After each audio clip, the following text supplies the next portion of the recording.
국정감사도 이제 반환점을 돌아 막바지로 치닫고 있습니다. 이 세월호 사고 이후 우리 사회에서는 안전 문제가 집중 부각되고 있는데요. 오늘 국정감사에서도 철도 안전시설과 이른바 철피아 문제가 도마 위에 올랐습니다. 국감브리핑 김기태 기자입니다. 어제 열린 철도시설관리공단에 대한 국정감사 현장입니다. 홍천 횡성지역구의 황영철 의원이 질의를 하고 있는데요.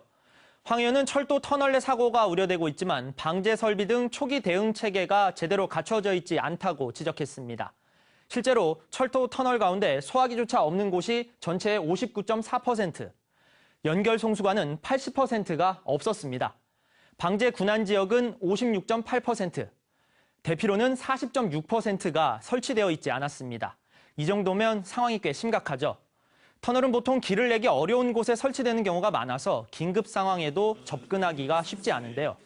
철도 터널에서 자칫 사고가 날 경우 세월호 사고와 같은 대형 참사가 우려된다는 얘기입니다. 고속철도는 그야말로 잘 되고 있습니다. 근데 일반 철도의 경우에 있어서는 형편이 없어요. 이것도 역시 부익부 비린병입니까? 한번 보겠습니다. 황 의원은 또 철도시설관리공단이 출자한 6개 회사의 낙하산 인사 문제도 질타했습니다. 일례로 철도시설공단은 한 출자 회사의 지분 13.3%를 갖고 있는데 상근 임원 3명 중 2명에 대한 지명권을 가지는 건 횡포라는 겁니다. 특히 상근 임원 2명의 임금 비중이 전체 직원의 40% 가까이 차지하는 건 불합리하다고 지적했습니다.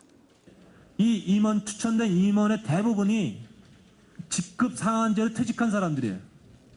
그러면 30년, 40년 넘게 공무하다가 퇴직해서 또 이런 출자 회사에 가서 무슨 역할을 더 할 수 있겠습니까?